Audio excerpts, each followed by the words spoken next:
Hello everyone, my name is Johannes and I am going to take you on a journey through the history of mirror. What we know today as the modern mirror, in which we can see a crystal clear reflection of ourselves, did not come into being just overnight. The primitive mirror, the first mirror used by people, were most likely pools of dark, still water or water collected in a primitive vessel of some sort. The development of mirrors started in the ancient world around 6000 BC, when the earliest manufactured mirrors were made out of pieces of polished stones such as obsidian, a naturally occurring volcanic glass.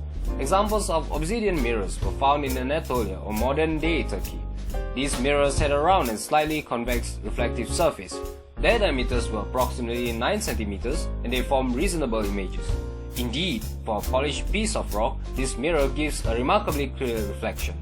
Fast forward by almost 3000 years, metal mirrors were invented, starting with mirrors of polished copper alloy, especially bronze, which were crafted in Mesopotamia and ancient Egypt. These mirrors allowed correction of some refractive errors present in their predecessors. The early versions were nearly flat.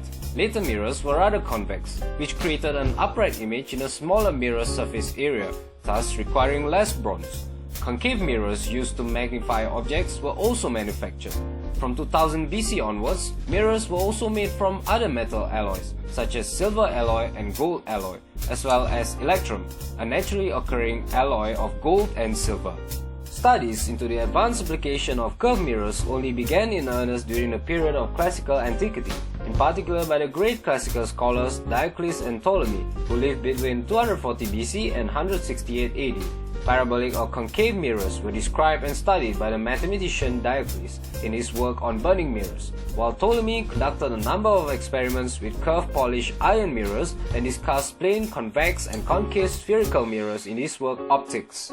Up to this point in history, we can see that ancient mirrors were useful for basic grooming purposes, as they provided a reasonably accurate reflection of self. However, the reflected image was not precise, due to the color and uneven texture of the surface. The variability of these factors also meant that the reflected images would not have a high degree of consistency. Furthermore, it was rather bulky and inconvenient to carry around these mirrors. The development of curved mirrors was also limited to the experimental stage, without much practical application.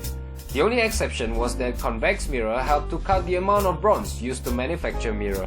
Now turning up to the modern era, metal-coated glass mirrors, similar to the modern mirror that we use today, are said to have been invented in Sidon, or modern-day Lebanon, in the 1st century AD. Glass mirrors backed with gold leaf are mentioned by the Roman author Pliny in his work Natural History, written in about 77 AD.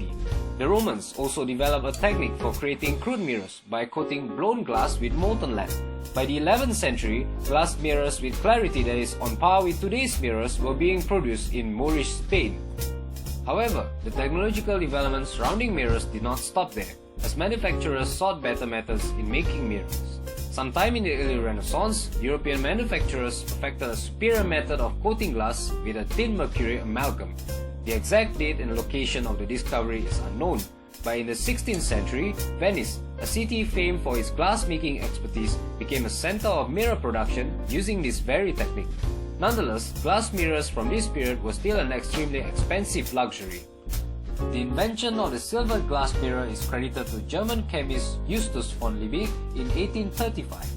His process involved the deposition of a thin layer of metallic silver onto glass through the chemical reduction of silver nitrate. This silvering process was adapted for mass manufacturing and led to the greater availability of affordable mirrors. In the modern development of parabolic or concave mirrors, James Gregory in his book Optica Promota, published in 1663, found that a reflecting telescope with a parabolic mirror would correct spherical and